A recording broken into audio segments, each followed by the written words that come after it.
Ciências. Olá, jovem ouvinte. Eu sou Arthur Magalhães, professor de ciências, e esta é a segunda edição do Boletim Covid-19. Nesta série, eu trago para você informações relevantes e atuais sobre a pandemia, faço explicações, comentários, perspectivas futuras. Hoje falaremos sobre sintomas e sequelas da infecção por SARS-CoV-2, as últimas novidades sobre vacinas e também a mais nova descoberta sobre um tratamento que se mostrou bem eficaz, segundo um estudo.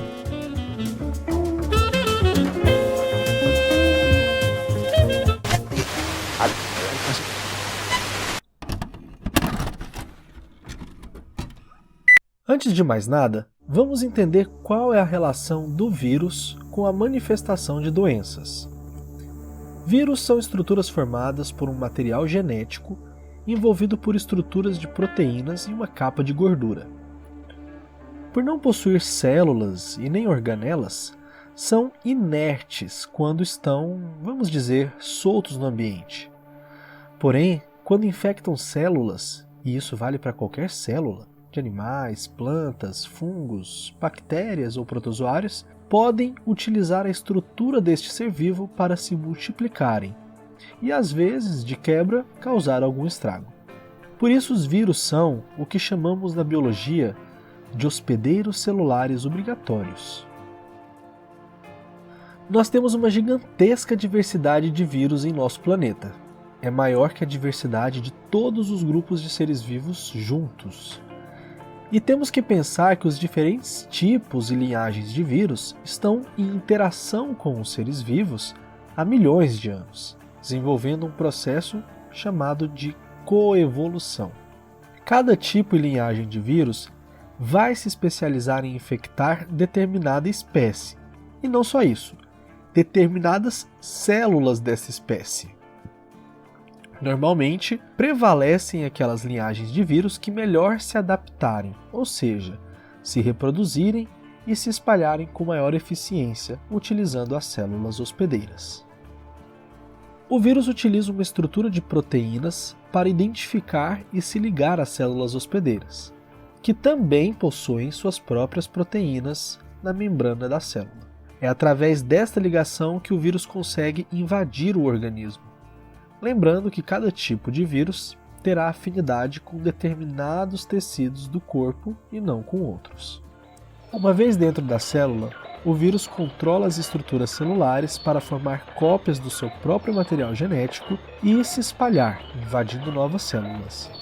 Neste processo pode causar danos naquele tecido, mas também em outros, além de despertar os primeiros alertas imunológicos do organismo. É importante dizer que a presença do vírus no corpo não necessariamente caracteriza a doença. Por exemplo, o que chamamos de SARS-CoV-2 é a espécie da família coronavírus que está causando a pandemia atual. Já o nome da doença, manifestada pelos efeitos médios e graves desta infecção, é chamada de Covid-19. É a mesma diferença entre o vírus HIV e a doença AIDS. Agora, partindo para o tema que gostaríamos de falar. O novo coronavírus é classificado como vírus respiratório por infectar seus hospedeiros utilizando as vias aéreas e invadir primeiramente as células desta região: nariz, faringe, laringe, brônquios e pulmões.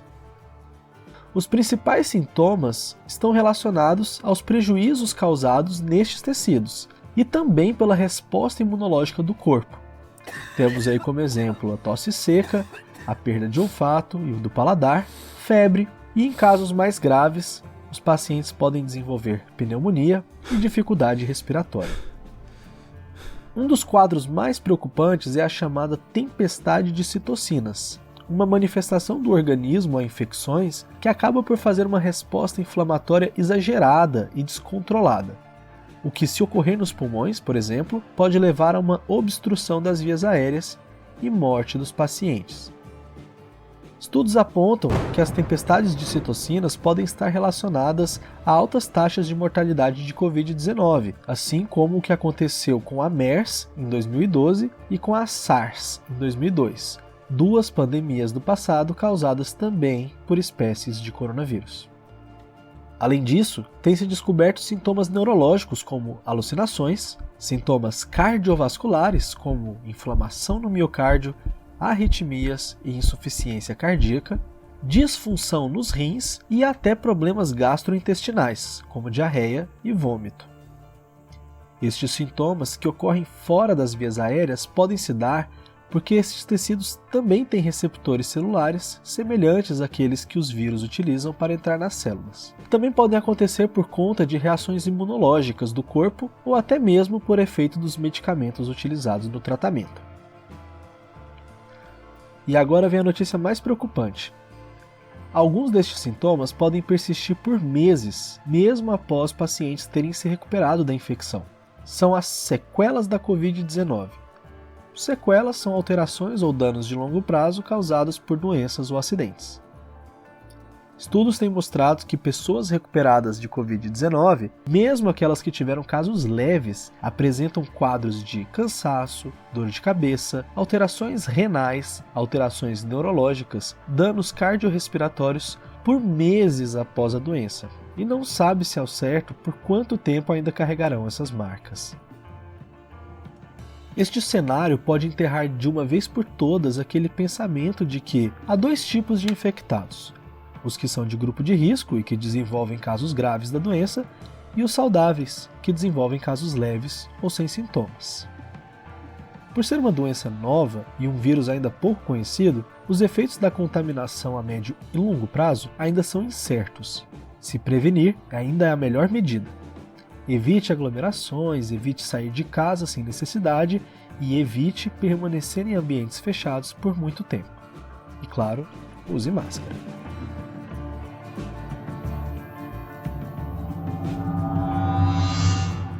Dentre as mais de 180 vacinas em desenvolvimento no mundo, cerca de 40 estão nas fases de teste em seres humanos. 3 delas estão fazendo parte de suas pesquisas no Brasil, e outras 3 devem iniciar seus ensaios clínicos em nosso país nos próximos meses. Essas parcerias estabelecidas com as farmacêuticas podem garantir que, se alguma dessas vacinas for aprovada, teremos autorização e a transferência de tecnologia para produzi-las em nosso próprio país. Vacinas são compostos bioquímicos que simulam a presença do vírus para estimular uma reação imunológica e a produção de anticorpos neutralizantes, aqueles que impedem a entrada do vírus nas células humanas. A produção de uma vacina envolve muitas etapas para garantir a sua segurança. As primeiras etapas são em um laboratório, onde se desenvolve o composto e fazem-se testes em animais. Após essa etapa, começam os ensaios clínicos em seres humanos, que são divididos em algumas fases. A fase 1 é a vacinação em algumas dezenas de pessoas para garantir a segurança da vacina, ou seja, que ela não vai causar nenhum efeito muito adverso. Fase 2 é a vacinação em centenas ou até milhares de pessoas para avaliar se a vacina gera a imunidade. Fase 3 é quando se avalia a eficácia da vacina e a possibilidade de efeitos colaterais ainda não conhecidos em um grande grupo de pessoas, podendo chegar a dezenas de milhares. Se a vacina passou por essas 3 fases, pode receber aprovação para ser liberada para a fase 4, que é a distribuição e aplicação em massa, mas ainda avaliando seus efeitos. Dessas vacinas produzidas em parceria com o Brasil, destacamos 2. A primeira é a vacina da farmacêutica AstraZeneca em parceria com a Universidade de Oxford, que firmou acordo com a Fundação Oswaldo Cruz, por meio do governo federal, e foi a primeira a receber autorização para testes clínicos no Brasil. Esta vacina consiste em colocar parte do material genético do SARS-CoV-2 em um outro vírus inofensivo, que passará a produzir uma proteína do coronavírus, aquele espinhozinho que tem em volta da estrutura viral. Você já deve ter visto em alguma imagem. É este o espinho que será reconhecido pelas células de defesa do nosso organismo e que produzirá anticorpos contra ele. Em 8 de setembro, a AstraZeneca paralisou seus ensaios clínicos por conta de um efeito colateral grave que surgiu em uma paciente. Essa notícia não era de todo ruim, pois efeitos colaterais são comuns de aparecer nessa etapa da pesquisa, em que a vacina é aplicada em dezenas de milhares de pessoas. mostra, na verdade, a seriedade e responsabilidade dos desenvolvedores. Após uma apuração mais detalhada, deram seguimento aos testes no dia 12 de setembro. A segunda vacina em parceria com o Brasil é a Coronavac, da farmacêutica chinesa Sinovac. Os testes estão sendo desenvolvidos em parceria com o Instituto Butantan, em São Paulo. Neste caso, o SARS-CoV-2 é reproduzido em laboratório, em grandes quantidades, purificado e inativado a partir de compostos químicos. Então esse vírus, entre aspas, morto, é injetado na pessoa e em tese irá despertar a resposta imunológica. O objetivo é produzir anticorpos contra as mesmas proteínas do espinho do vírus que falamos antes, e que estão presentes ali, mesmo o vírus estando inativo. Vale ressaltar que essa técnica é uma das mais antigas e a mais tradicional de se fazer vacinas. Mais recentemente, no dia 23 de setembro, foram divulgados resultados da aplicação desta vacina em 50 mil pessoas na China, em que apenas 5% dos voluntários apresentaram efeitos colaterais leves, como febre, dor no local da vacina e cansaço. Sendo assim, a vacina se mostrou segura. Em meados de outubro, finalizam-se os testes da fase 3 desta vacina. E se os resultados se mantiverem os mesmos, o governador de São Paulo, João Dória, planeja começar a vacinação de parte da população no estado na segunda quinzena de dezembro. Você já sabe, mas não custa repetir. Todas essas previsões de datas de vacinação dependem da finalização dos ensaios clínicos, da comprovação da segurança, eficácia e eficiência do composto a partir da análise e publicação dos resultados em revistas científicas, e também da aprovação dos órgãos e agências reguladoras.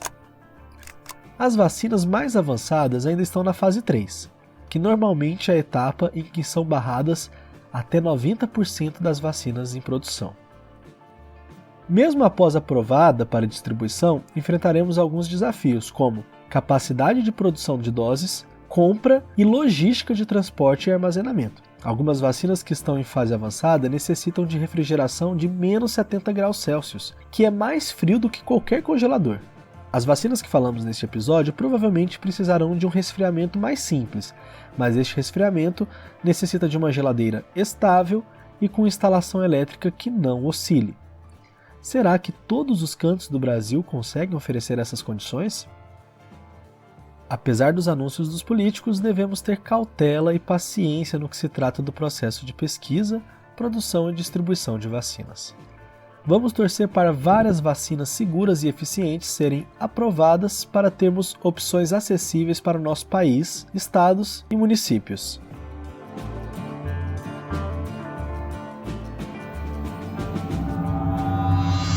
Saindo de vacinas e falando agora em tratamento, essa próxima notícia revela a possibilidade de um tipo de medicamento promissor contra a Covid-19. Mas atenção, não se trata de um remédio milagroso. É um procedimento caro, que, se implementado nas redes de saúde, será utilizado em casos específicos, e mesmo assim, ainda precisamos de mais estudos sobre ele. Desde o início da pandemia, faz-se pesquisa com o chamado soro de convalescentes, que nada mais é do que utilizar em enfermos da Covid-19 uma porção do sangue de pacientes já recuperados que contém, entre outras coisas, os anticorpos produzidos contra o vírus. Verificou-se que esse tratamento tem uma certa efetividade, principalmente quando aplicado em pacientes com no máximo 3 dias de internação. Há outro estudo, um pouco mais recente, entretanto, que investigou individualmente os anticorpos produzidos contra SARS-CoV-2. As nossas células de defesa produzem anticorpos contra diversas partes do vírus na tentativa de impedir que ele invada os tecidos do corpo.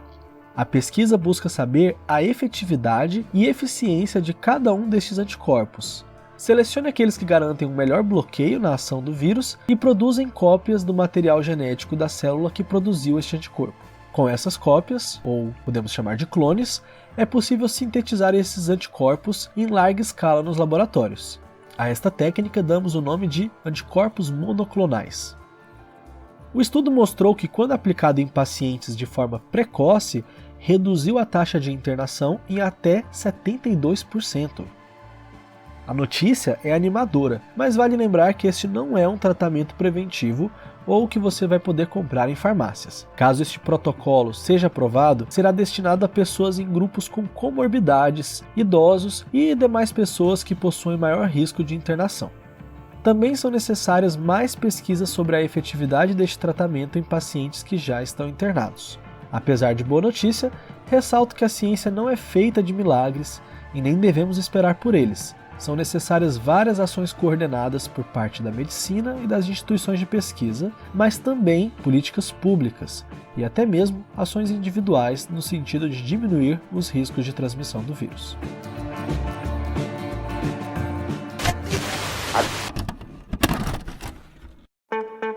Assim finalizamos mais este Boletim Covid-19. Retornaremos com mais notícias sobre a pandemia em outros episódios. Siga o podcast Ouvir Ciência nas plataformas de streaming para acompanhar conteúdo sobre a pandemia e também sobre ensino de ciências. Para este boletim de notícias, utilizei reportagens do G1, o Globo, Portal de Notícias UOL e Jornal É o País. Consultei episódios dos podcasts Foro de Teresina, Xadrez Verbal, O Assunto e Durma com Essa. Meu nome é Arthur Magalhães e este foi o podcast Ouvir Ciências. Até mais, jovens!